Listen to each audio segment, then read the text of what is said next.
What's your lemonade stand story? And he was like, YouTube's going to be the next big thing, Devin. Like, you need to get on that. You need to get on it early. And I'm like, And all of us, we all go through our own trials, our own level of stuff. Sure hope this works out. Otherwise, this will be a huge waste of time. I mean, what else is it all about other than just taking risks and continuing to try and grow and hopefully get better and better at making things? Most of the billion-dollar brands you've seen were started by people that were just solving a problem for themselves. We're telling lemonade stand stories from some of the world's top creators, makers, and go-getters. We're rolling right now. Hey, We're having fun. We're rolling. Yeah. Hey guys, this podcast today is sponsored by Yalla, a task management and team collaboration software that we use at Lemonade Stand. We use Yalla to keep all of our team members organized, wherever they are. In fact, we used it to plan and organize this podcast. Visit yalla.team, that's YALLA.team, and try it for free. We also have a special offer for all listeners of this podcast. Use promo code LEMONADE and get a lifetime 25% off if you upgrade. Hey, what's going on, guys? This is Charan Prabhakar with the Lemonade Stand Stories podcast, and I'm here with Yasmine Al-Bustami, as she would say. And how do you say your last name? What's that? How do you say your last name? Sorry, I ruined your intro. No, this is great. We're discussing names, and we're discussing how to pronounce them. My last name is Prabhakar. Prabhakar. Just like rolls off the tongue. Prabhakar. It's like Al-Bustami. Al-Bustami rolls off the tongue. Prabhakar. Yes. Yeah, exactly. You gotta do it with the hand, you know. I know that helps me. I don't know why. It totally helps. But no, guys, we're so excited for Yasmine to be here. She is a wonderful actress. I had the chance to meet her actually at Sundance. We were all hanging out like with a bunch of the cast from The Chosen, and Yasmine plays Ramah, or Ramah as Dallas would call her, but and she does a wonderful job on the show, and her performance is so captivating.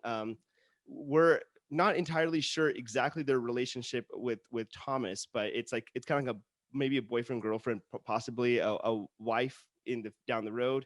We're not entirely sure yet. So wow, that's a lot. It's a lot. Put it out there. We're putting it out there. We're not sure. We don't know. But no, it's very exciting. And the thing is, I remember the first time I met Yasmine, like just such a fun, vivacious personality, like just so full of life, so full of just love, and also jokes. Like every time you text, you get an automatic text back with like some kind of awesome pun, and you're like, whoa, this is amazing. And just the fact that she would put that on her phone app says a lot about her. So it's pretty fantastic. And is it professional? Do you think I should take it sometimes whenever I think you need to have it. Absolutely. I love it too. Yeah, I love it too. If people, it weeds some people out, I'll tell you. I'm sure it does, because they're like, wait, what's going on? What is happening? This is crazy. I can see who can take a joke and who cannot. Yes. Absolutely. So Yasmine, I kind of want to talk a little bit today about your whole journey into acting, if you don't mind, and then talk a little bit about like how you got into The Chosen and all that fun stuff. But like tell me your story. Like, this is so exciting. Like, did you always say you want to be an actress, or how did that all come about? I think I can't imagine, honestly, a child growing up not thinking that they are going to do something artistic, just because I feel like whenever I see children, and kids growing up, like whenever they're exploring the world, and you know, even during art class and little projects that we would have in school, I just remember how invested everybody was into it, and like how excited we were for art class and anything related to just expressing ourselves artistically, whether that be with our bodies, dance, PE, hands, drawing, all those things. So I think it was a natural thing for me, as is with a lot of people. And I didn't necessarily explore that. Like, I didn't take acting classes. I did your basic stuff in school. Like, I was in choir. I had to do the plays that were mandatory.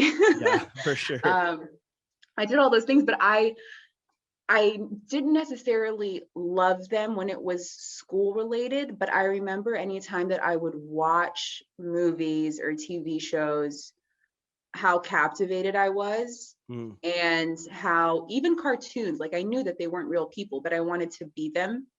And I never really expressed that to my parents, like, hey, I want to do that thing, because they were really focused on, they're very education based and still very education based. And when it comes to education, it's very much the traditional route of it. For sure. So, I know exactly what that feels like. Yeah. And, sure. When you come from that kind of a household, brown household. So they were, anytime the topic of what you're going to do for your future came about, it was always the traditional route. So go to school, finish high school, go to college, get a degree in either business, medicine, engineering, law. Those were like, I didn't even know anything else existed. So I didn't even think to like tell my parents, hey, I would like to try this stuff. And I didn't even think that it could be a career. But I knew that I liked it. I knew I was intrigued. I knew that it looked like fun. So I did the whole thing. I did the whole shebang, graduated high school, went to college. And you grew up in Texas, right? I grew up in Texas. Awesome. Love that. Yeehaw. Yeah. Yes. Amen. Which you went to for the first time. I did. I'm so sorry. I feel like No, look, the weather was crazy over there. Oh my gosh. It was insane. We can even talk about that a little bit when we talk about The Chosen. We need to. I'm sure everyone has touched on it. If you talk to anyone from The Chosen after, like, that's like the first thing that people say. Like, you know what it's called now? The freeze. Yeah. That's what people call it. It's called the freeze. Yes. That's what happened. Yeah. So I grew up in Texas, and that's the other thing, is like, it wasn't, when you think about Texas, there's actually a lot of artistic people that come from Texas. A lot of actors come from Texas too. But depending on where you grew up and what your environment is, not everyone is out there saying, I want to be an actor, I want to be a singer. Right. Everyone's kind of also following the traditional route. So I don't feel like I had anyone around me really who was trying to pursue anything different. Yeah. And different by meaning, again, non-traditional. Yeah. And I think slowly that's changing, thankfully, whatever the definition of traditional, non-traditional means. But went to college, and I remember coming across, I got my degree in finance. So while I was studying finance, I remember coming across casting calls. Okay. And yes, and obviously that's for actresses who, it's like the audition process. So you see that, you go to that audition, you get it or you don't get it. And I came across that, and I was like, oh, this seems like fun. But because of my classes, and I also had a job, I didn't have time to go to those things. And I was like, but I remember keeping it in the back of my head, and I remember thinking, that sounds like fun, I want to try it. Sure. And then I graduated. When I graduated, I hated my degree, and I did not want to go into finance anymore. Yeah. And this is funny. I wonder if you've had the same experience too, but because of my experience, I realize how important teachers and professors are, because they really, I think, make it or break it depending on their passion, how involved they are, how much they love the subject, and are enthusiastic about it. And my last semester, I had a professor who knew exactly what he was talking about, but just was not having any fun. Yeah. Which did not make me have any fun. And all the professors before him, they all brought in life experiences. They were all really enthusiastic about it. They all had the background, and so brought in their knowledge about it, taught us things that were not in the textbook. So that was fun for me. And then this professor was like by the textbook. I think he was working on his PhD. So it was like just a checklist, this class, to just check the box that he had to teach it, right? Yes. So it was not fun.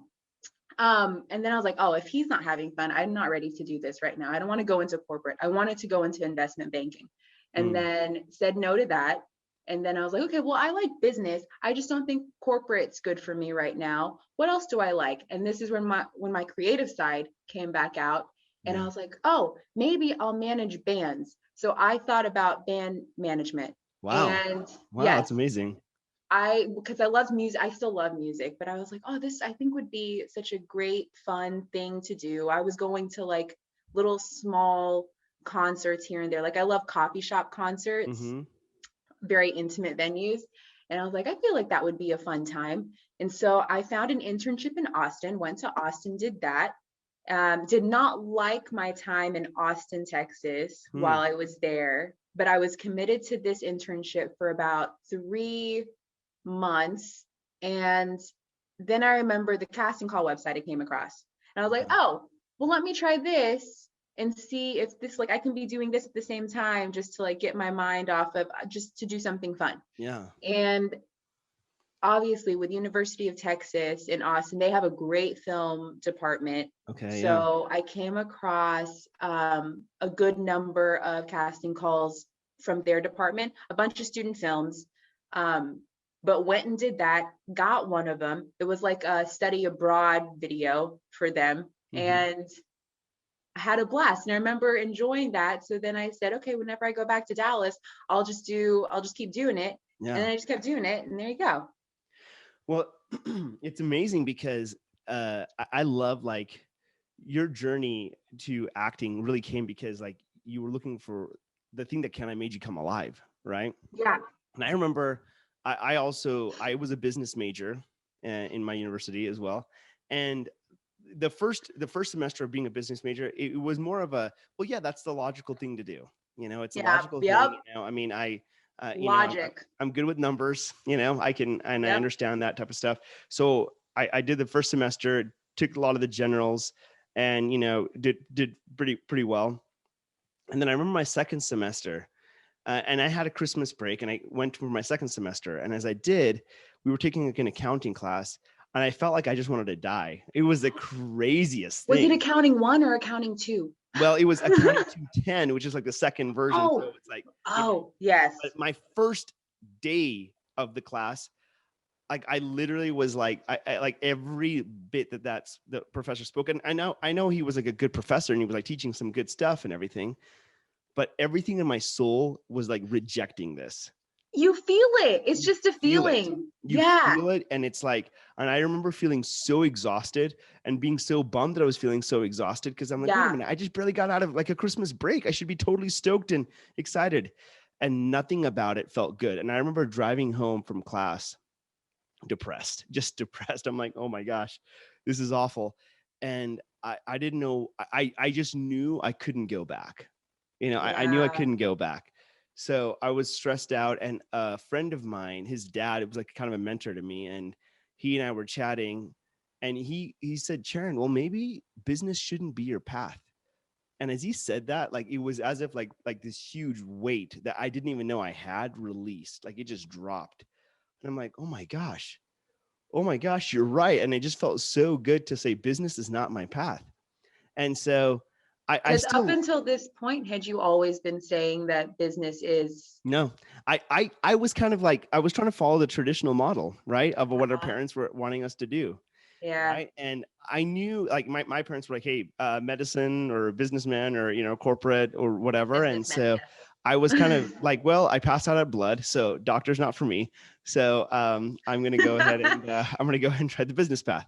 And it just felt heavy, very heavy when I was doing that. But I realized, you know what, there are some good classes that would be really beneficial for me. So I did make business my minor. And so I'm like, okay, I'll still have some of those classes. And I'm glad that I did that. But it was like while I was in college that I realized, I think I really want to give acting a shot. And the moment I realized that, I'm like, okay, I don't even want to like, I decided not to major in acting because I just didn't want to make it a grade. I wanted to do it for fun. The idea of like, in like attaching it to like a form of a grade or an education didn't feel good to me, you know? Yeah, I get it. Yes. Yeah. So I'm like, you know what? I'm just going to go and do whatever I can to get out of school as fast as I can. So that I can like go be an actor. But and you had never thought about acting before? It was interesting because I had done a little bit, like I did plays in high school, like a couple of plays and stuff. But then were they mandatory or by choice? I know, seriously, right? I did it by choice, and it was fun. Yeah. But my favorite part of it was the end of the year in our high school. We would actually make these homemade movies, and some people hated it, and I'm like, dude, this is the best part. I loved making those movies. Yeah. It was so fun. So I always knew that was fun for me, but then I was like, well, that's fun. I need to get like a real job, I need to like go. Isn't it funny? You associate it because it's fun. Yes. It's like, oh, this can't be a job. This is too much, because you see maybe your parents or your grown-ups in your life growing up, and just people complaining about work. So it's like a given that you're supposed to complain and not enjoy it. Yeah. It's interesting, that mindset. Yeah. It's so interesting because I'm buddies with an actor named Corbin Allred. He's a really good friend of mine. And he was a kid actor. He's been on like tons and tons of shows, had his own TGIF show back in the day. Oh, nice. And his dad, like this was probably back in 2002 or 2003, pulled me aside and he like looked at me in the eyes and he's like, Charan, he's like, whatever you do in life, don't do what I did. And we're like, what? Like, what do you mean? He's like, look, I became an accountant because I wanted to take care of my family. I knew it was going to be a stable job and everything, but I hate accounting. And I'm like, oh. And he's like, I hate it. Like, and I spent 40 years or 40 hours a week of my life doing something I absolutely hate. And I'm like, dude, that sounds terrible. That sounds awful. And he's like, look, I do get joy from other things like my grandkids and stuff like that. But he's like, go do what you love. And I always remember that, it was such a powerful thing. And so. And who was that said that to you again? It was my friend's dad, Corbin's dad. Cause he was, and like, it was just like, he had like sorrow in his eyes, but he's like almost like giving me like a warning about it. Right. And so I realized like, okay, I need to definitely do something that's going to inspire me and excite me and all that stuff. Right. But I love that, like, that's what you did for yourself. Because you were exploring different options and you realized, okay, corporate business is not for me. Maybe I'll manage bands. You go to Austin, didn't feel like that's completely right for you. So you're like, you know what, but I love the acting side. I'm going to keep trying to do that, Yeah. And it's amazing because you love it and you're so passionate about it. I think that's why you succeed at it. And like, I feel like you have like this extra light and this extra brightness when you talk about acting. And I think people find that contagious because people are attracted to things that are bright and full of light and joy and all that stuff. So I sure hope so. That's what people are attracted to. No, seriously. No, it's amazing. So you moved to LA and how did you start that whole journey? Because that's a whole thing. Yeah, man, that is a whole thing. Well, I haven't thought about that in a while, but I don't know how you live your life. But for me, and I'm still trying to figure out if I still want to continue living my life this way. I still kind of do. So I don't think things are, things happen. I think, oh man, I don't even know where to start. Yeah, get in there though. Like I want to. I want to hear the philosophy behind it too. There's philosophy. Yeah. So I do believe in things. I don't want to say I do believe in it, but I do not ignore the fact that things happen in your life that are like signs that come to you, and you can't ignore the fact. I definitely don't ever want to tell myself, oh, that's just a coincidence. I don't think things first, I mainly don't think things are coincidences because I feel like that just makes life boring. So I kind of like the aspect of thinking like, oh, there's a meaning behind that. That means something to me. So I like holding on to that kind of a philosophy.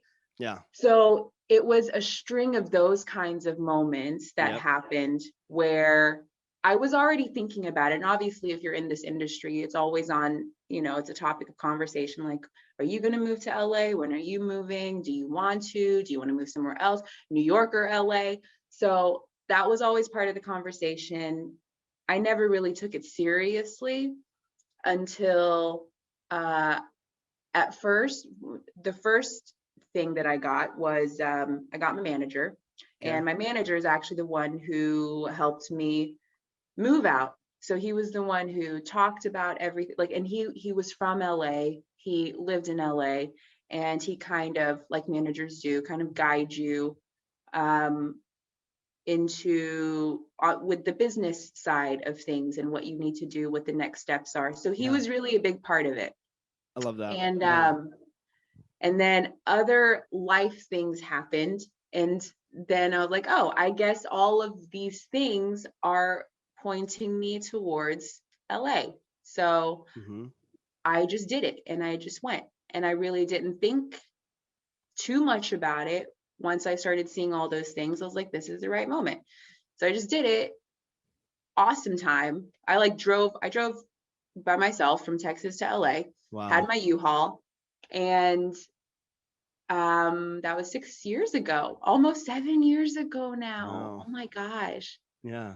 So that's how that came about. It was, I really think, not just with this decision, but just a lot of life decisions. Nothing, I know whenever we have these kinds of conversations, like important life altering conversations, people wait for the right moment, or people wait until things are perfectly put into place when it feels right. Yeah. And I just feel like there's never a perfect time or a perfect moment. And sometimes it is just best, like I've learned in my life, to just jump and do it. Yep. Because you'll always find something if you think about it. Paralysis by analysis. If you think about it too much, something, you can find that one thing that will still hold you back.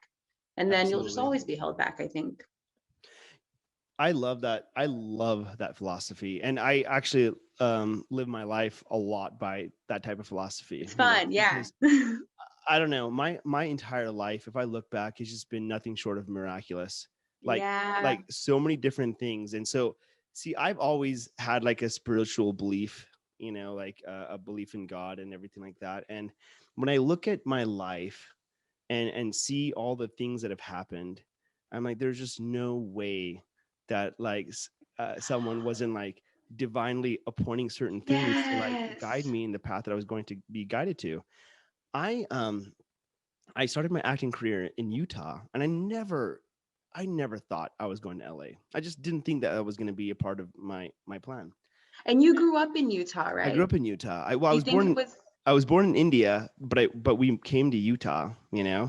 And did you have family in Utah? Is that why y'all came to Utah? No, we just had friends there, and my dad went to school here, and it was just like this crazy thing, right? I want to meet your parents. Yeah, they're good folks.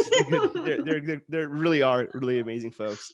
But when we came here, I was a kid, and even us coming here was a miracle.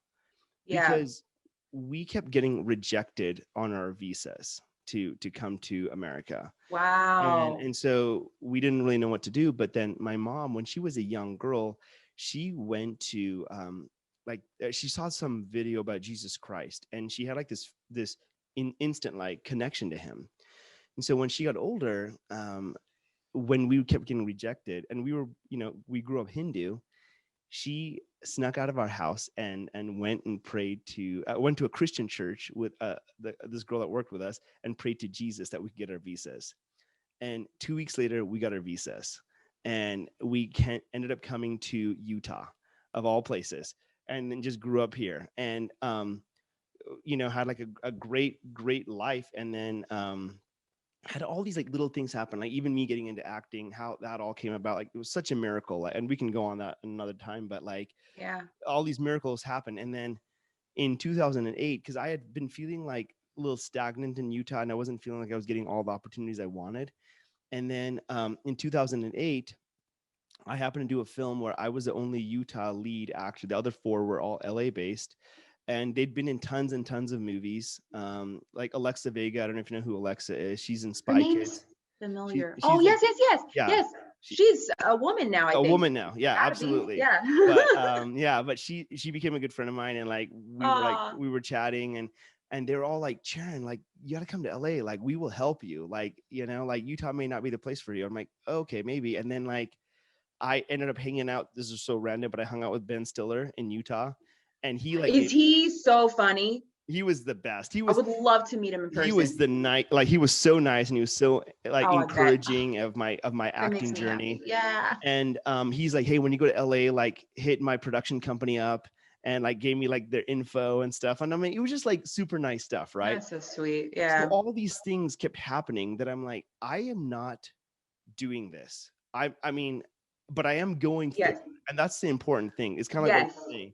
It's like if you're constantly waiting and waiting and waiting for the signs to happen, it tends to not happen. But if you're like, you know what, I don't see the future. I don't know what the future is. I'm going to have a direction towards something. It is kind of dark, but I'm going to keep going for it. And hopefully the path will be illuminated. And it's like little things happen here and there. And it's amazing because you say you've been in LA for like almost 7 years now. I was in LA for like 9 years. But it's interesting that like in your in your time in LA, not short, you've been able to like do some really, really cool projects. Like, you know, we were mentioning about the originals that you did.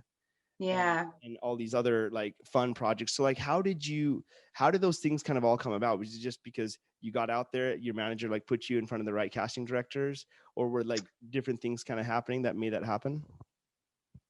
I think it's a combination of all those things, because it's really, okay, man, sometimes an hour is not enough, you know? I know. Like even just those miracle things you were talking about, like I'd love to get into what those were for me, and then what, because you said another time. Well, and like, we I want to know now. We'll chat about those for sure. Those are gonna be the big things. So for this, you know, just your traditional, again, to use that word, just going into a room, auditioning, or a tape, because those were becoming popular. So definitely a lot of them came from those kinds of things. A lot of them too were self-submissions. So a lot of them were from me, and me going into, like, even though I had a manager, even though I had an agent, I still didn't stop looking for things for myself, because I'm not, you know, I'm not aware that they also have other clients and they have to focus on them too. So I would like to still focus on myself. And because of that, I was able to get some projects that led to other projects, just because of the connection that I made.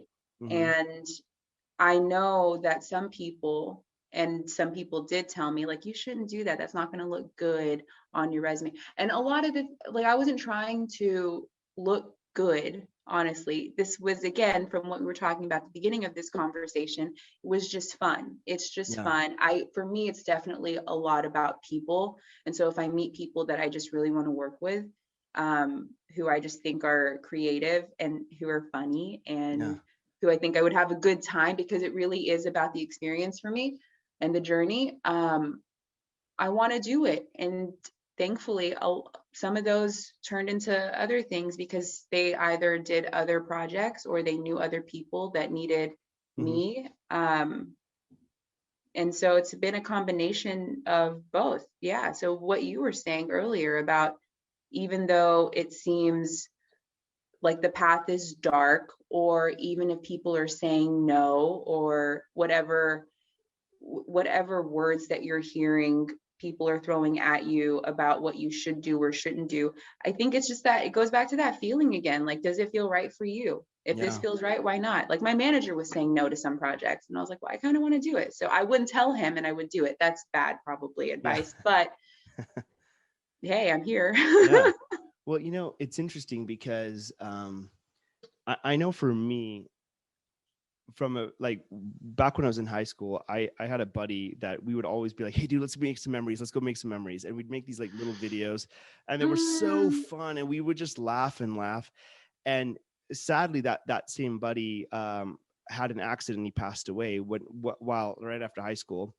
But I remember looking at those videos and being like, oh my gosh, this is so precious. The memories that we made, just so precious. And so for me, it was always about that. And like creating projects with my friends and doing fun things like that.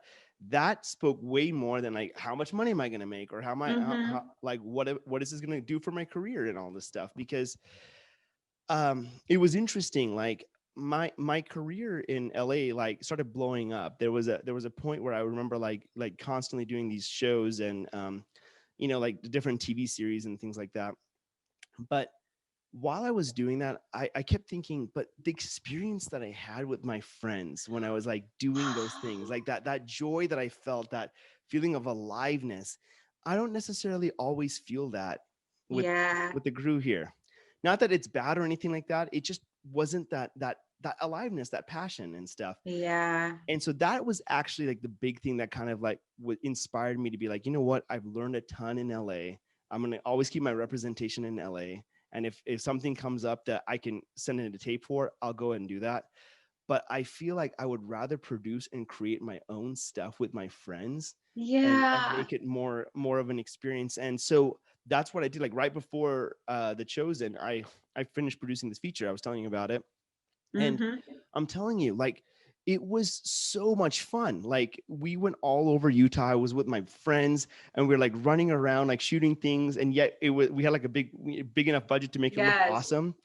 And Yeah. like, when I see that whole experience happen, I'm like, oh my gosh, like that's what it was. That's like that whole Mm-hmm. thing made it so alive and so joyous. And it wasn't just the acting. It was everything about it. It was the behind the scenes. It was all the Yeah. jokes that we were sharing, It was like the The best random moment part. that so-and-so had at dinner, or Yes. like this one time when so-and-so was like kind of hurting and like whatever. And we were like helping them out or whatever. All those things kind of made it what like the experience of it, right? The experience of it. Yes.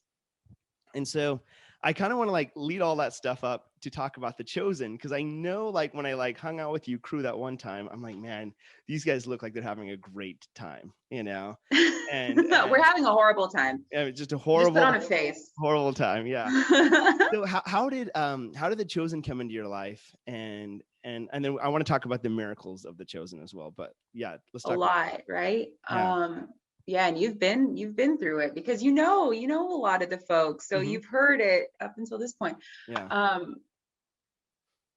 Again, just it came as an audition from my agent and did the tape. I actually auditioned for another role, didn't get that, and then it came back again, probably a few months, a year later, and it happened to be the role of Ramah. And it's just so funny. Again, I love looking back and seeing how things play out. Yeah. And Ramah hit, obviously. And, it's funny because I was in LA at the time, and then this was shooting in Texas, the episode that I was in for season 1, episode 5, the wedding episode.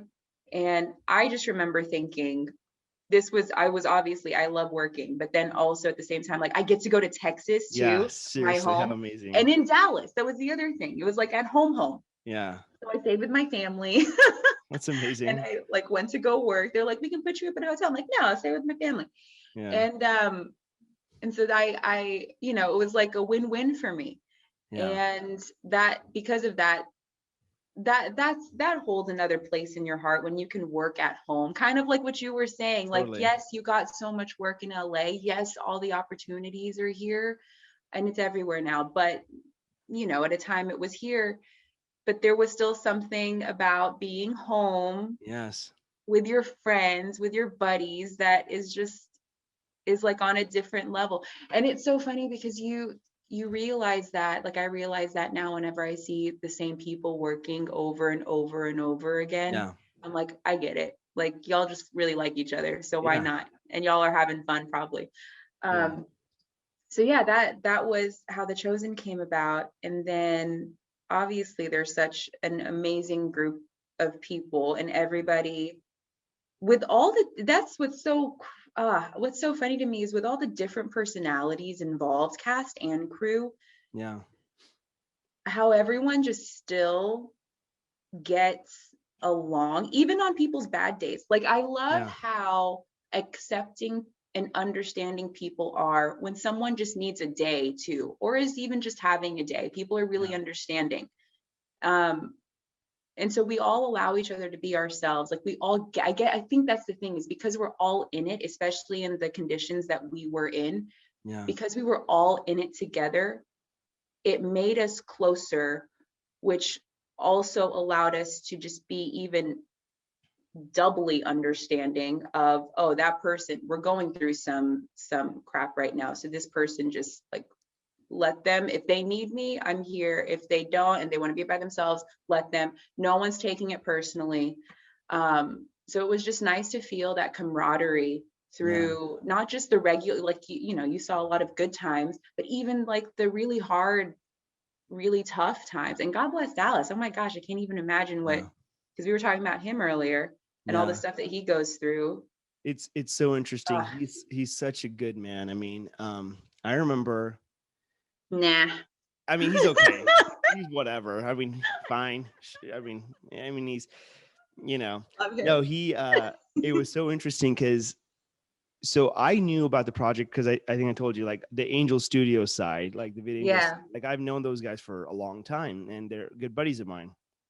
And so I knew about The Chosen before it was The Chosen. It was just a shepherd. It was a short film that they used to get the funding, and it was even a rough cut of that short film. Have you seen it? I still have not seen that short film. Yeah, I saw it like forever ago, and it was a rough cut. And I remember even watching it, and it was low budget, but I was like, it had like such good characters and stuff.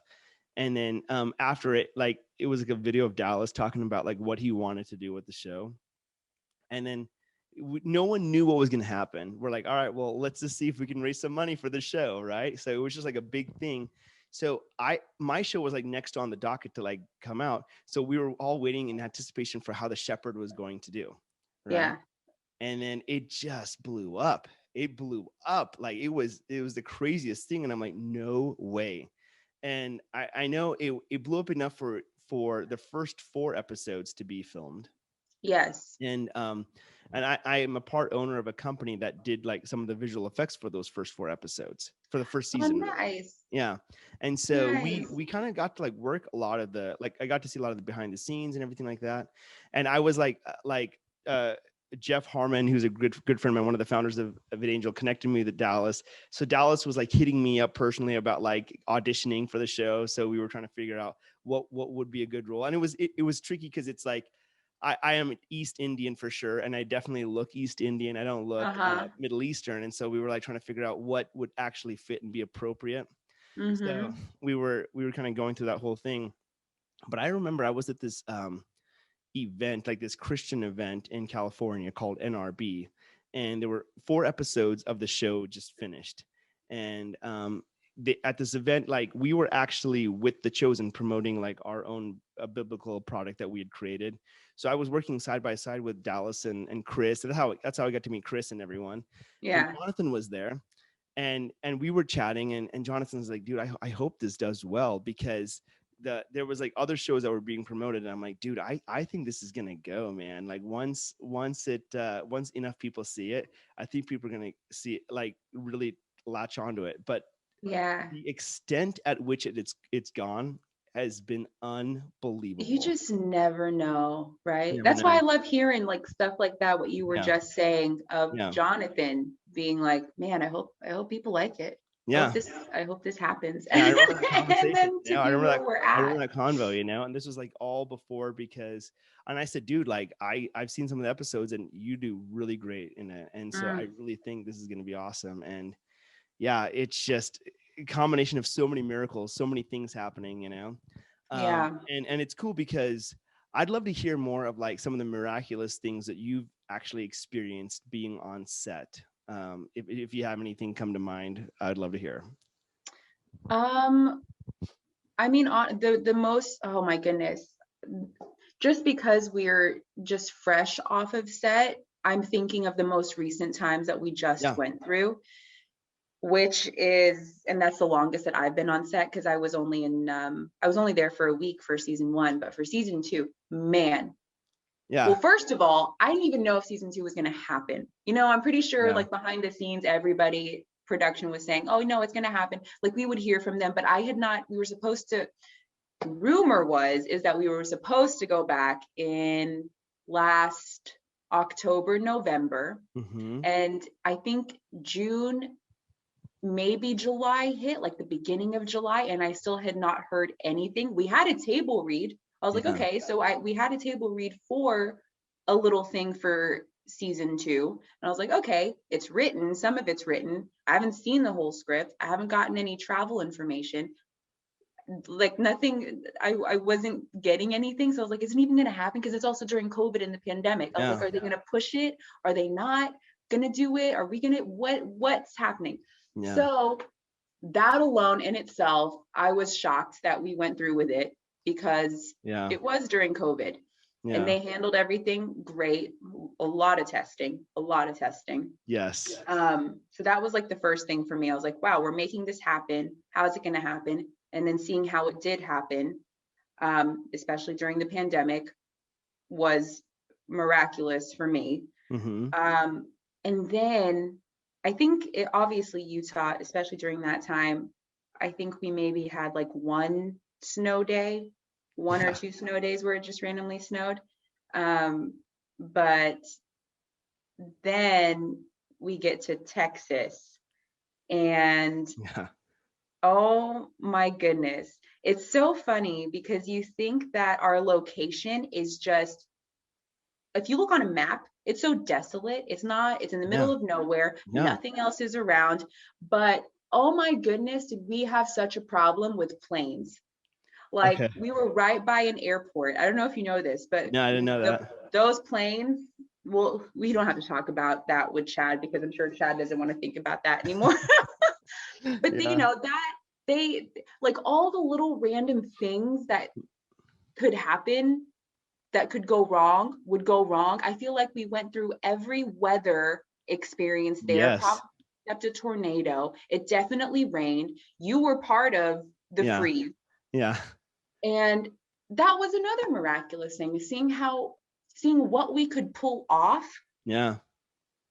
During that. And honestly, like props to my castmates, because sometimes when I see footage of just like anytime that we were doing stuff on set, because I haven't seen some of the footage recently, but remembering how cold it was, and seeing how warm people are making it look, I'm like, wow, y'all are talented. Y'all are y'all are so good. I know. And then again, everyone else just pulling through, doing it with those and then man, because of the rain, how muddy it was, because we do everything outside. Yeah. So seeing what we could make happen, and seeing again, like it blows my mind when it's 100+ people that are around you. Yeah. And everyone just has to be on their game for it to be pulled off, and we pull it off. I think the main thing for me, besides like the second thing that comes to mind, that's like a major thing for me, besides the weather and what we went through and us being able to go through it, is, and I don't think I'm giving anything away, but we did, because it's out now, we did a one shot. That's what Jordan was telling me about. Yeah. Oh my goodness, what a day. I know, he told me about that. And then getting it at the very last absolute second that you could get it at, because the sun was going down. Yeah. And it's like, this is all we have. The sun will be gone. We have to get it now. That was something. And see, the person that I felt for that day was definitely the Steadicam op. That's what he was saying. God bless that guy. I think his name's Chad. Yeah. I wish I knew his last name so I could give him a shout out, because 15 minutes he had that thing on his back, and like he looked like a transformer with everything that was going on around him. Yeah. And he did it. But obviously, like, he was so tired, like in certain points, and he just had to give up. So I was like, I just want to hug you and give you an apple pie. Amazing. Yeah. Oh my gosh. And God bless you for being there during it that was time too. It was so interesting. It was so crazy. I remember, so before your season 2 started, I had lunch with Chad in Utah, and just anytime Chad makes me smile. I love Chad. He's right. And so we went and we had lunch, and I'm like, dude, how's it going? Because he was telling me like of some of the struggles he was facing, like trying to crew up, and the thing was, it was COVID, but like there were productions in Utah, so most of the crew had already been taken. Yeah. So he's like, dude, like I don't even know what to do. I'm like, all right, And I'm like, what positions do you need to fill? Like, tell me what positions, because I feel like I know a lot of these people and I can like refer you to people. And he's like, okay. And so I just had like a bunch of people like email like some of whatever he was looking for. But it was so interesting. And it was great because like I got to see a lot of the Utah crew on the show, right? And they're buddies of mine. So we're all like kind of hanging out and chatting about different things. But it was interesting because so the LDS Church, which owns that set, never lets any other production. That's the other thing. Yes. Ever lets any other production other than the LDS Church itself film on there. And so that was a huge thing. And so many people were involved, like little by little, like encouraging people and stuff. And some of the people that I even came with to Dallas were part of the people that helped to make that whole thing come to pass, make it come a reality. Wow. So it was so interesting to see that happen because never before. But what's also interesting is like in the church that I go to and stuff, there's a lot of like a lot of people aren't big fans of the content that we put out. It's the best. It's the funniest part. It's just, it's so interesting, but they love The Chosen. They love The Chosen. They really feel connected to the way Dallas portrayed that. And in a sense, a lot of people have regained their own faith because of The Chosen. Isn't that so interesting? So is it, I feel like this is why, because this is what I hear a lot when people say that. It's usually because of how grounded the characters are. Very grounded, very real. They say that in this version, it's like they feel like Jesus is approachable, that he's our friend. You don't have to be perfect to like be his buddy. And that's the thing, because like a lot of people, they for whatever reason, they feel, and I've seen this within my own church and everything, that a lot of people feel like very shamed. They don't feel like they can actually connect to Jesus. And I personally don't feel that way, but I know good. People do. But and so when The Chosen came out, I'm like, dude, like you guys are doing some massive healing for a lot of people. Yes. And, I feel like I sucked as a human. I feel like I was doing everything wrong. I know, man. And growing up, my goodness. So one of the guys that showed, oh no, you met him. Which one? His name is Kurt Brown. He came with me. He's my bishop of the congregation that I. Yes, with his wife. Yeah, with his wife, right? Yeah. Katie. So those guys are super duper cool, and like he's like a financial dude, and like he was at Wall Street. He did all kinds of fun stuff, and now he's back in Utah, and he's like running this congregation. And he always tells people when because a lot of times like he has meetings with people, and they're like trying to like share like all the things that they're going like that's wrong in their life, and like they need some help. And his advice is to them is like, hey, I want you to watch a show called The Chosen. Like that's the first thing that he says, is to encourage people. He's like, go watch that show, see what it really is like. So he really, really wanted to come to Dallas and to be a part of it. Like he was going to be a Christmas present for his wife to do that. So that's why we were like, all right, well, let's make this happen. And so I hit Dallas up. I'm like, dude, what do we need to do to make this happen? Because he donated some money and all that stuff. Yeah. So we all went out that way. And I remember like getting the messages like, hey, it's going to be kind of chilly. It's going to be kind of cold. But I'm like, it's just a little chilly. I'm like, bring guys, a sweater. It's Texas. It's going to be fine. I'm from Utah. Come on. And then I get there and I'm like, what the crap? Like, this is horrible. And I didn't realize how cold it was. And oh my gosh. So we bought like a ton of stuff. And I was about to say, y'all were so sweet too. Yeah. Because I don't know if you heard about like the whole like handing out of like the hand warmers. I don't know. Yeah, you mentioned it. Well, because I remember you were saying, because I saw you just for a brief moment and was able to say hi. Yeah. I said something about like it being so cold. I'm so sorry. And you're like, yeah, I had no idea that it was going to be this cold. We all went out to go buy some hand warmers and passed it out to 2,000 plus people. I know. It was that. So it was the Harmons that decided to buy, and they went to Walmart and they bought everything there. Oh my gosh. Yeah. But it wasn't enough. And so I remember like handing them out to people, and like legit people started crying. Like they were so happy. And I'm like, dude, is this like loaves and fishes right now? Is that like what's happening right now? up their hand warmers, and I'm like praying that they were getting replenished in the boxes, but they weren't. But I'm like, all right, sorry guys, we are out. But like, if you could share with each other, that would be amazing. Yeah. But it was crazy, man. Like, it was, because I remember when I didn't have my gloves on, my hands instantly froze. Yep. And poor Jonathan, just like doing his thing, and I'm like, dude, it is so brutal for you, man. Especially when that wind would come through too. My Yeah. goodness.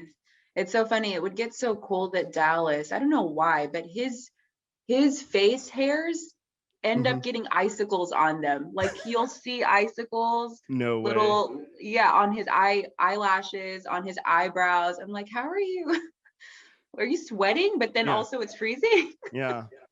Oh man, he was so cold. kind and good to everybody. And the thing, and I was telling Jordan this too, like, I remember, like, every set that you go on is different. They have a different energy and different feeling. You're trying to like navigate your way around, right? And I remember feeling that a lot in LA.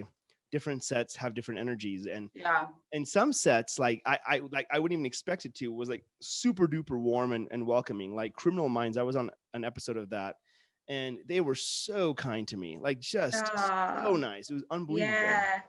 But I remember when I got to The Chosen, just everybody was just so warm and welcoming. Austin was like the first person I met, and then I met Jordan, and just, you guys were just like so kind and so nice. Was this in you said in Utah? This was in Utah. Because then we had dinner. We had dinner, right? Yes, that's where I met you, I think. That's where we met. Yeah. But I filmed my scene like a couple days before, or a day before, or something like that. And I remember just like those guys. Yeah, it was just like such a warm, like good feeling. And I was like, this is gonna be great. Like, it's gonna be so fun.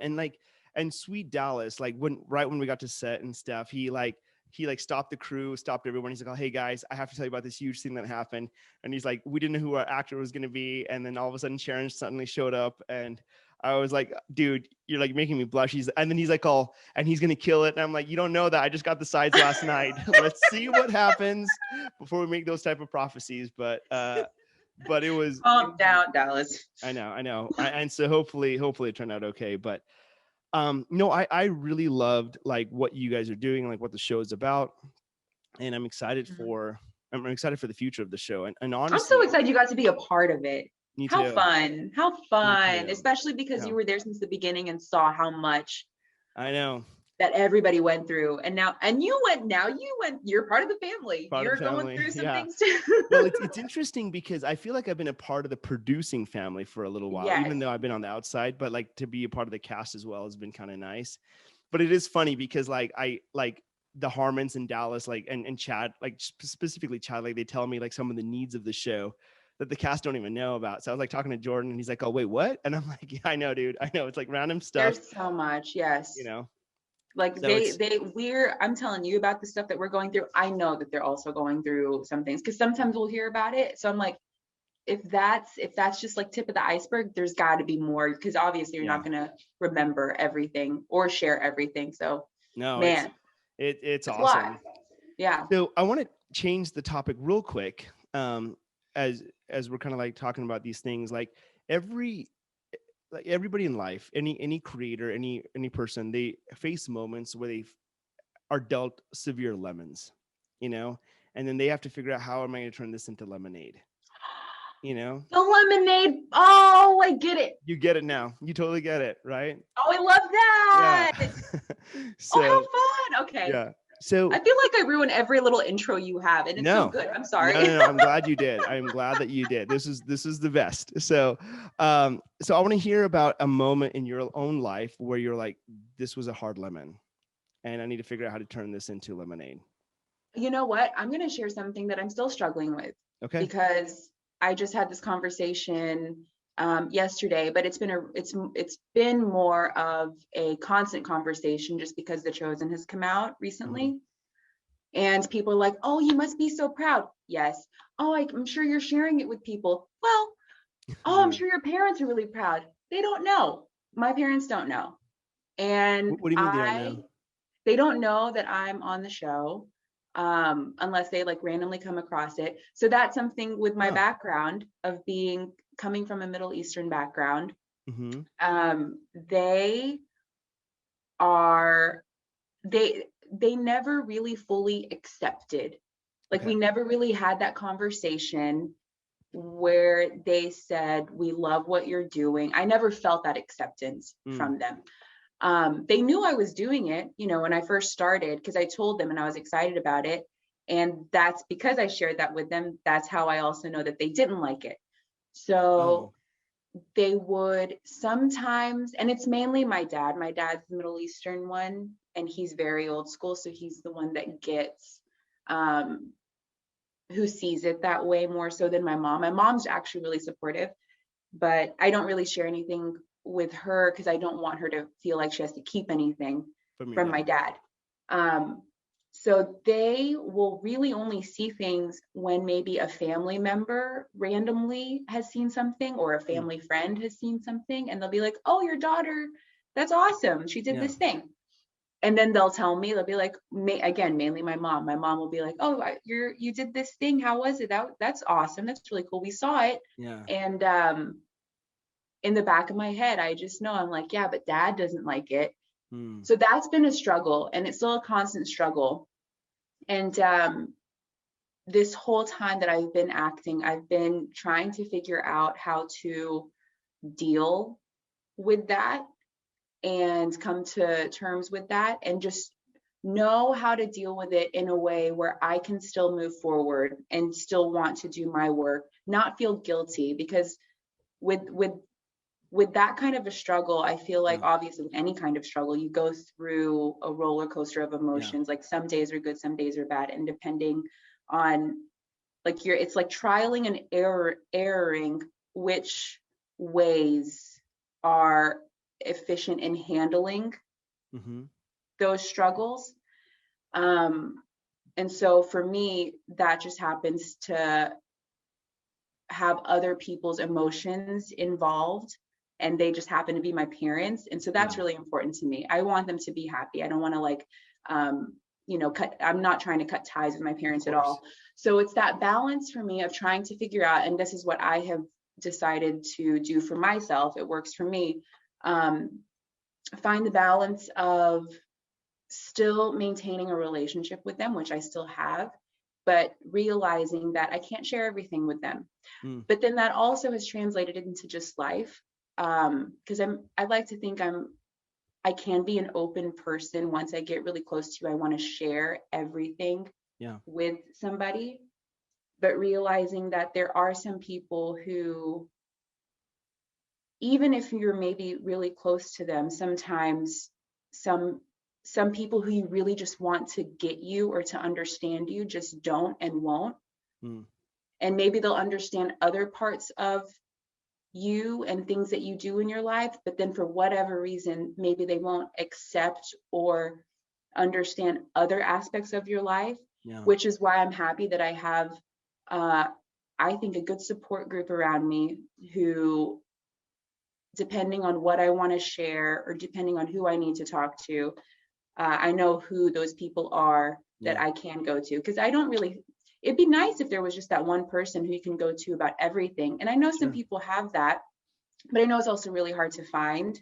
So I'm just really happy that I have, like, I created a support group for myself who, if I ever do need to have a conversation about a certain thing, if someone doesn't understand it, then I know I have another person that I can go to. But that's definitely a constant struggle that I'll be going through.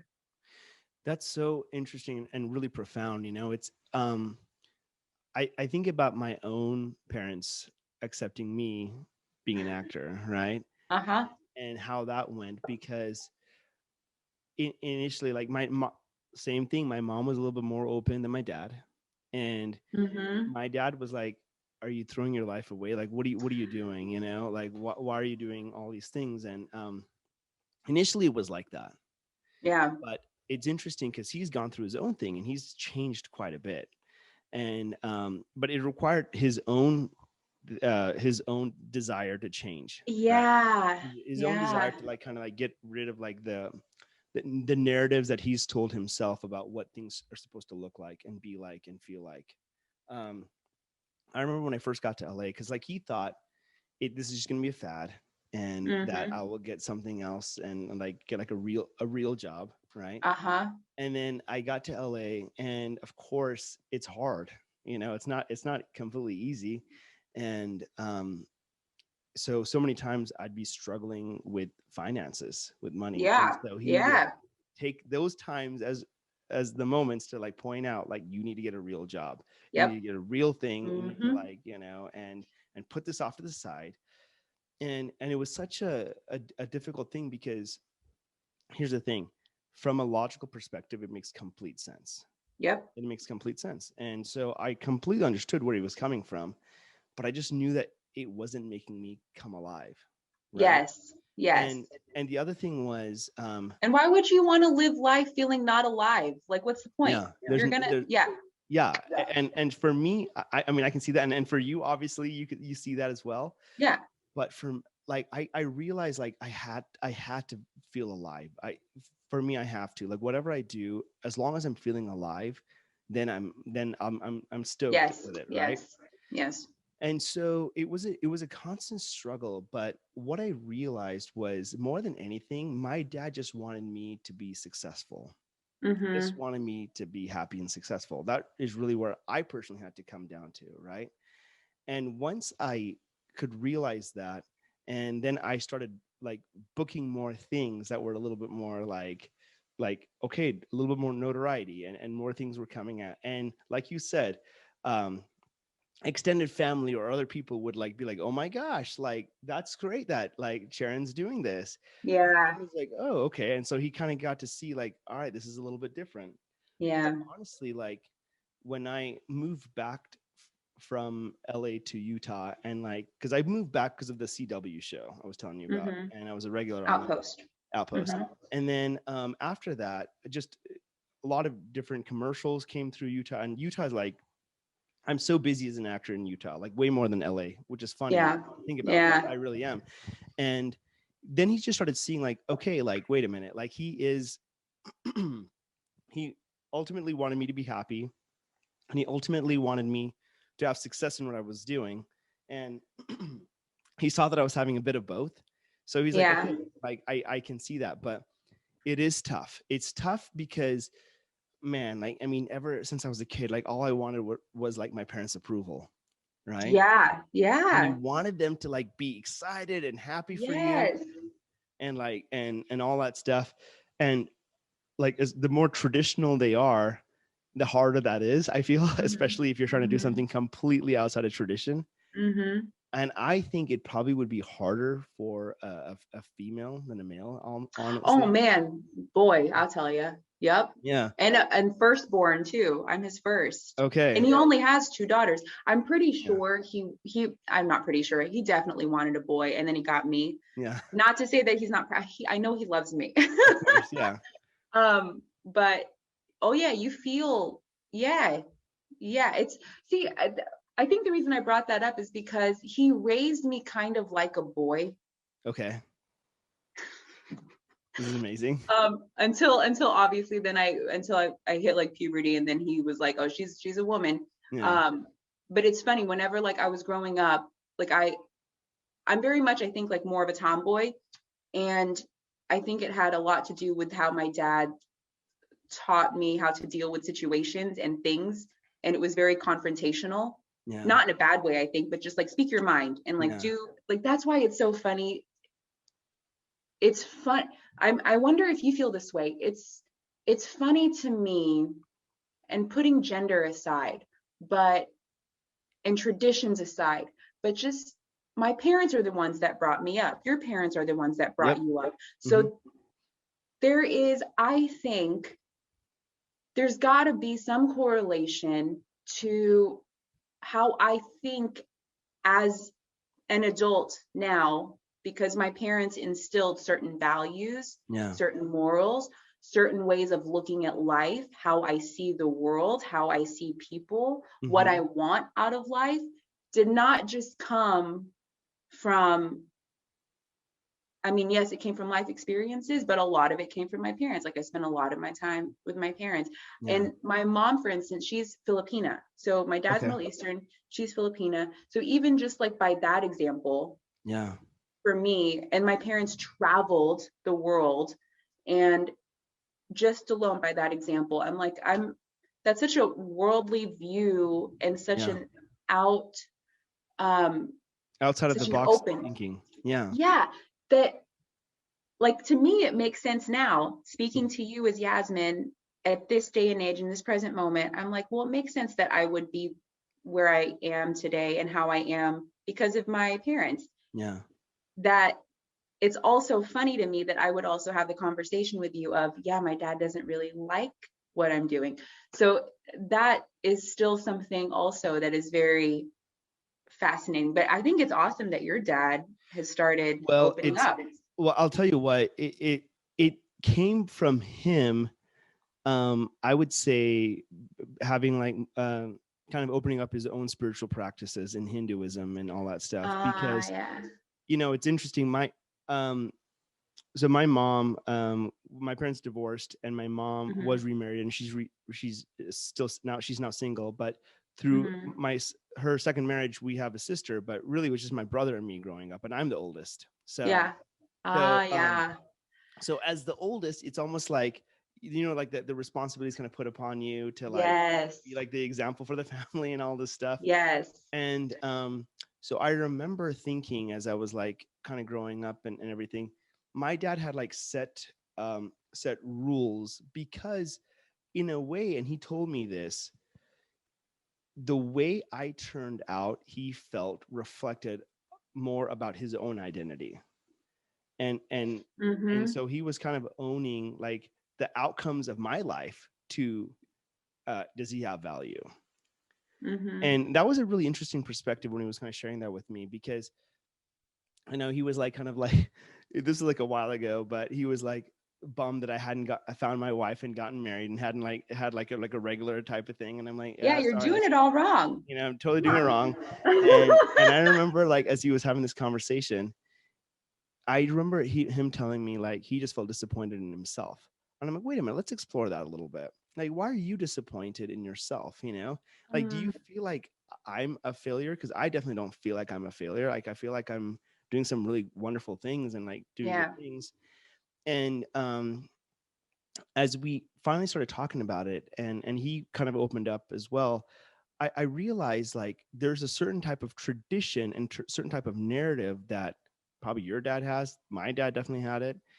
And as he started learning to let those things go and learning to realize like, hey, those are just ego. Those are just like stories that we've kind of told ourselves to feel like this is exactly how it's supposed to be.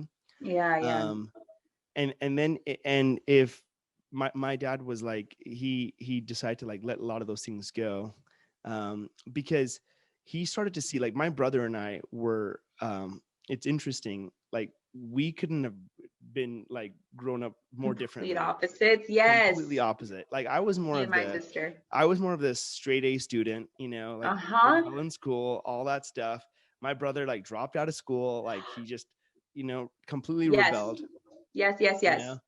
And that's so similar to my experience too. And so it's so interesting because I have a great relationship with my brother. Like we're really good friends now. And but he had to go through life a very different way than how I went through life. I was a little bit more of the obedient guy, like just did all those things. He was like fought against the system, fought against society, and like he had all kinds of problems. But in that, like he and my dad butted heads all growing up. Massively growing up. So much so that like they both were what they needed to soften each other. And so now my brother's become humble, and so is my dad. And so now the whole perspective has changed a lot, but it's taken a lot of time. And it was like a pretty big grueling process. But once we kind of got to that point, it was pretty great. Well, that's the thing, is that it takes, you can only do so much. And like when you feel like you really want to do whatever you can to, what you were saying, to soften everybody, to let everyone know that everything's fine. You can only do so much, because it takes them doing something too. And kind of what you were saying about your dad, it had to come from him. He was the one that had to actively make that choice. Then did it only happen. But without that, you can have all the conversations you want. You can try to explain yourself as much as you want. And that's kind of what we were talking about earlier. Some people are just not going to understand or accept or get it until for whatever reason something happens with them where they're like, you know, they have to tell themselves, I do want to understand, I do want to get it, I do want to live my life another way. Yeah. Which I think is so admirable when someone, especially at an older age, like I actually really love seeing that. And it's something that I tell myself of, I try to remind myself of what kind of an older person I want to be, like a grandma. Yeah. And like when I get to grandma age, and I want to still be malleable. I still want to be able to say, I want to change my mindset. I don't want to think that I know everything all the time. Yeah. And I think that's why I go through life trying to be, this may sound bad, but a little naive. You know, I want to have I still want to have like a learning kind of mindset. Like I want to keep learning. Yeah. It's the empty cup mentality, right? Empty cup. Yep. Mm-hmm. Yes. You know, like if you keep an empty cup, then you will always keep learning. But if the moment you feel like you filled it up, then there's no room for any more, right? Yes. You have to have an empty cup because you need to be able to pour lemonade into it. Did that work? Man. Did that work? That worked. I really tied it in. It was good. That was amazing. Oh, so good. Okay, so last couple questions for you. What brings you the greatest joy right now? Oh my goodness. Sitting in a park, an empty park with a breeze and sunshine on me. Oh my gosh. That is amazing. That gives me the most joy right now. That is amazing. Yeah. Because you really, too? 100%. Like for me, it doesn't have to be a park, but like as long as it's like an empty space or like an empty field or empty, because I remember there were moments like I went to Mexico with some buddies of mine. We like camped on the beach and there was nobody there. And there was like this gentle breeze blowing the whole time. I'm telling you, it's the gentle breeze that does it, isn't it? For whatever reason, because then it makes things come alive. Because then you can hear like the rustle of the leaves or the grass, or like it hits a bird, and then the bird is like, "Ooh," and it sings. It is amazing. Yes. It's interesting because like there was this day I remember I used to work at Sundance and that was my first time there. It's beautiful. It's amazing, right? And beautiful, when you guys come out to Utah again, because I think you guys are going to come out, I'll take you guys around. You know what? You let me know when you find out because I feel like we'll be the last to find out. Okay. So I know. Maybe I shouldn't say anything, but I sure hope so. I would love to go back. Yeah. If you guys do though, they're like I'll have to like take you guys around Sundance because there was this time I remember when I was working there and it was a Sunday, nobody was at the resort. Like it was just totally empty. The season had just finished and it was probably about 60 or 70 degrees outside. It was so quiet and I'm just sitting there and all I can feel is like that gentle breeze, right? And I literally was like, this moment can't end. Please, God, don't let this moment end because I felt so much healing and so much joy in that moment. And I remember thinking like, there's something to be said about just going to a place where you can just be still. Yes. And being still is so powerful. In fact, it's actually one of the things I was going to like discuss with you is, you know, in our lives, like things are always like in motion. LA is crazy. It's always like there's always things going on, right? I was just thinking of that when you said always going on. How do you find time to be still for yourself? I think that's why it's the greatest joy right now because I'm back in LA and during COVID, the whole world was still. So it was really honestly for me, it was I know it was a tough time for a lot of people, but to go outside and for it to just feel everyone literally take a break, you know, and just calm down and do whatever they needed to do, focus on whatever they needed to focus on, refocus, recalibrate, felt amazing. That's coming, it's slowly starting to go away now because, you know, people are going back out, the vaccine and everything. So I think that's why that's the greatest joy is I actively I have to, just because it soothes my mind. Mm-hmm. Go to, and the reason I said a park, for me, it's literally any empty space too, but there's a park I was thinking of because that's really the only empty space that I can find in LA because it's so busy. It's so busy. Like a parking lot. I would be so happy with a parking lot. Yeah. I love sitting in an empty parking lot. I did that a lot in Texas. And I do that. And that's just the recalibration of my mind. Yeah, I have to, I found some place that's close to here, that's not too far from me. And also because I actually do like to drive, I have other places. If you go out of LA proper, you can find some good hidden little secret spots. I was actually going to recommend something for you. Yes, please. Yes, please. So, because you live in Burbank, right? Is that what we were? I'm close. I'm in Sherman Oaks, but that's where my park is in Burbank. Great. That I go to. Great. Yes. So there's this place. It's up. It's north of like Burbank. And I forgot what the name of it is. It's like Sun something. I forgot. You have to look it up on Google. Sunland. That's what it is. Yes. Yeah, Sunland. Yeah. Yeah. I shot a short film at the cemetery up there, like near up there. Okay. Done. So I went up there, and it's what I'm talking about. It's like completely quiet, gentle breeze. Just take a drive up there and just sit there for a bit. I'm telling you, it is so amazing. And then I'm gonna do that today. You should. I honestly will do that today. You absolutely need to. And then there's this other place. Oh man, I'd have to like come to LA and show you because I just found it. We just found this place. But if you go on the 101, head north as if you're heading so you're west of the 405, way west of the 405. Yes. So before you get to like Thousand Oaks and stuff, I think there's like a La Virginis exit. It's like if you take it, it's like a canyon will take you all the way down to Malibu, right? Okay. Yeah.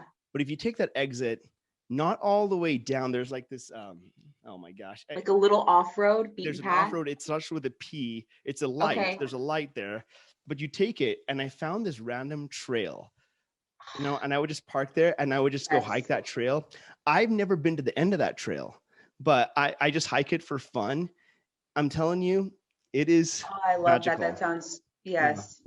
So I love that is both of our things. That just makes me so happy. 100%. No, it is. Because I do the same thing in Utah because Utah is getting really noisy as well. So I find that like if I take a little break and like drive to open space, which I tend to do like all the time now, like once a week at least I try doing it once. It just like recalibrates me. And energizes me. So I think that's an awesome thing. It makes such a big difference. Okay, so last question. Last two questions. Okay. I got that whenever you said last question. Yeah, last question. Okay. Next last. So, next one. What is the thing that you fear the most? Oh, not feeling, because of our conversation, not feeling alive. I like doing things that make me feel, you said it best. You're right. I love doing things that make me feel alive, because then otherwise, what is the point? I don't want to feel dead. I don't want to feel like Corbin's dad. Do you still talk to him? His dad? Yeah. I haven't talked to him in a long while, but yeah, it is so interesting when I was talking, and I even talked to Corbin about that. I'm like, dude, your dad told me something crazy. Yeah. And it's interesting because that was, man, so many years ago, but still echoed with me to this day. And it's true. Like too much of us are doing things that aren't making us come alive. Yeah. Putting our energy towards things that aren't doing that. And I remember during Christmas time, it was like I was at Target or something, and I was walking around trying to pick some stuff up, and I saw people's eyes, and they look so dead. And I remember so sad, and I'm like, oh my word. Yes. I don't know what's going on in your lives, but yes, please come alive. Like come back. Yeah. Come back and go do something joyful, So I think that's why I love kids so much. What's that? Honestly, I love kids so much. Like whenever I hang out with them, they're just so fun. They're alive. So how do we lose that? I know. Well, see, and that's why I think it's a good thing if you constantly remind yourself of trying to keep that and trying to chase that. Like, I know for me, I was just telling somebody, whenever I feel stagnant, that's when I know that I have to do something that makes me feel uncomfortable, just to like loosen up my insides again, because I don't want to get into a schedule. Like, I love schedules. I do, otherwise, and I wouldn't be able to do other things. Like, I am by the schedule a lot of the times, but I will not, if something comes up that sounds like fun or was not part of the schedule, kind of what you were saying also earlier, I will follow that path. I'm going to say yes. And then see if, who knows, like, I don't know who I'm going to meet. I don't know what kind of conversation I'm going to have. I don't know where it's going to take me, what kind of new experiences I'm going to make. And it's all about that. Like, I don't want to go to bed by 9 every single night. And I'll tell you what, like, it's a beautiful thing. Like, sometimes because I'm a schedule guy too, I have to have it on my calendar. So that way I know, like, when do I do certain things. But within that schedule, I like to have it as well, just so I know, like, how much off schedule something might happen, you know? Because then it's like, whoa, I did not see this one coming. And it's great. Like, even yesterday, I had a string of events happen that I could not have planned. And it led to, like, some of the most amazing conversations with some amazing people. I love that. How in the world, like, and I told my last buddy I was talking to, and I said, dude, if I didn't do this particular thing, which led to this thing, which led to this thing, we would not be here having this conversation. So the fact that, like, all these things suddenly happen, and it was just like a thought, like, in my head, like, oh, I should do this. Oh yeah, this makes sense. I should do this. I think if we listen to more of those instincts and do those type of things, just the miracles that can happen will be unbelievable. So, you know, and I wonder too, with those instincts that you're talking about, if I don't think mine are completely honed. However, I'd like to think that I have some good instincts and I have some good gut feelings that tell me, you know, I can do this thing or I can't do this thing. Because sometimes some things maybe you shouldn't do. But I wonder if that's just something that you hone as you grow and get older and have experiences. And you know, I feel like if you just keep saying no to things because of whatever other kinds of reasons that you have, you'll never be able to hone those experiences. Like, you just won't be able to hone that. And I feel like it's important to fall on your face sometimes. It's gonna happen. You can't protect yourself all the time. So let yourself make mistakes. Let yourself fall flat on your face. Let yourself feel hurt. Oh, that sucks, but you gotta. And I feel like that not only gives you life experiences, but that also helps you develop those instincts to hone in on better, like, later on, what directions you do want to take. That is so profound. And I feel like that just answered the last question I was going to ask too. But, like, what was that? It was just going to be like, what would you tell your younger self? Oh, like, man, yes, that would be my you know? Honestly, because the truth is, what you just said about, like, trusting those instincts, I really do believe it is a muscle. And the more that you practice and the more you listen and the more you like take time to hear, hey, what is my soul really needing right now? And just kind of going for it, even if you fall on your face. And, you know, especially as you fall on your face, you know? Then you can see, like, oh my gosh, like, this is why it's such a miracle, because so many things have happened. Like, the things that I feel like I've planned for didn't happen, you know, like, so many things did not happen, but then things I didn't expect to happen at all happened, and it was, like, so much better than I could have ever planned for. You know what I mean? Yeah, I mean, we're sitting here, I was not planning whenever I was 10 or, given that, 21 or 22. I was not planning to be doing this right now. I was planning to be on Wall Street. Like, that was my goal, with probably children and living in, like, a nice colonial style home with, like, a lemon tree in the front. No, this was not part of the plan, which is fun for me. I like that. I love that. It's so amazing, and it's a miracle, and that's what's so great about it. Like, and so right now, I've never been more uncertain of like where my path is going to go, but I've never I been love more that stoked too. about it. you know? Yes, that's exciting. See, I don't know. I get excited about that. That's Yeah. really exciting to me. Yeah, because now it's like a Christmas present that we get to unwrap, and figure out how the world is going to be, I wonder if you and your friends are like this, but me and my friends like to we'll give each other gifts, here and there. But overall, we love giving each other experiences. Mm-hmm. So for like our birthdays or any special event or whatever, it's usually not anything tangible. It is an experience. Yeah. So skydiving or a trip. I love it. In fact, speaking of experiences, I have a group of friends, and like every so often, like we take like little trips together.